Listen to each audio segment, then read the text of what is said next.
Welcome to the Garden of Glory. Today's Bible reading is from Romans chapter 9, verses 1 to 13. This passage reminds us of God's faithfulness to His people and His sovereign will in choosing whom He blesses. Let us listen to the Word of God in Konkani, followed by a reflection. रोमकारांक पत्र ओवेसोर 9 वळी 1 ते 13. देवान आपयल्ली Israel पोरजेचे होक.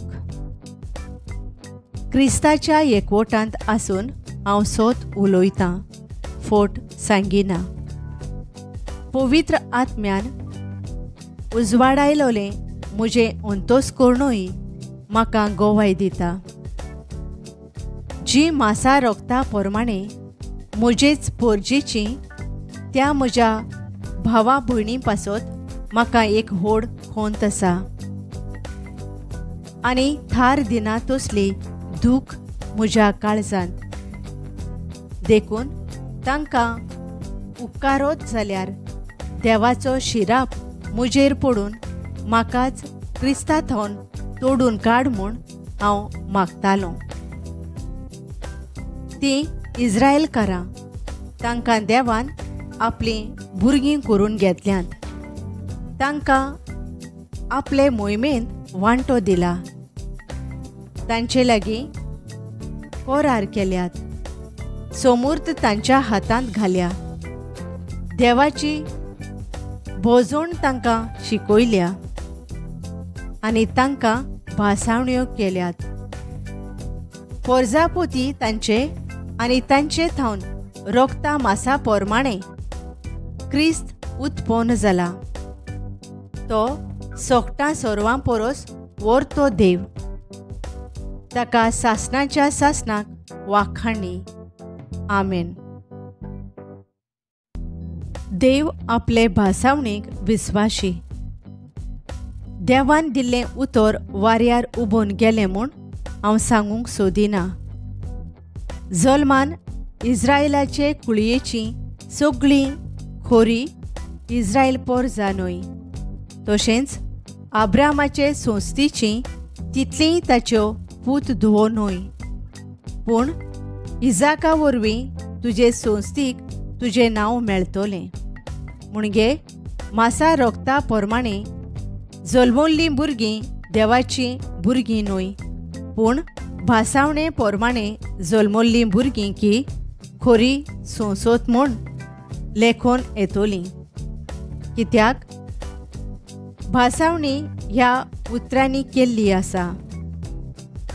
ह्याच समयार हांव परतून येतलों आनी तेन्ना साराक भुरगो जातलो.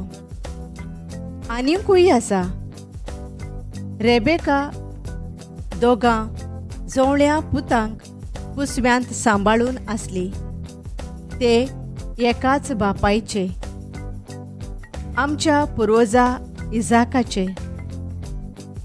ते जल्मुचे आदीं आनी तांणी कितेंच बरें वो वायट करचे आदीं देवान तिका म्हळें, व्हडलो भाव धाकट्याची चाकरी करतलो. तर हें कितें दाखयता? जेन्ना देव कोण एकल्या मनशाक विंचून काडटा तेन्ना विंचलोल्याच्यो कोरण्यो देव पळयना. फकत थीर उरता आपयतल्या देवाचो संकल्प. हेंच दाखोवन पवित्र पुस्तकार अशें बरयल्लें आसा. जाकोबाचो हांवें मोग केलो, पूण येसावाचो हांवें द्वेष धरलो. In this reading, Paul speaks with a heavy heart about Israel, his people who have not accepted Christ. He reminds us that God's promises never fail. God chose Isaac over Ishmael, Jacob over Esau, not based on works but on his purpose. This reminds us that God's grace is not about what we deserve, but about His mercy and calling. Let us trust His plan, even when we don't understand it fully. Heavenly Father, thank you for your unchanging promises and your deep mercy. Help us to accept your will with humility and trust in your timing.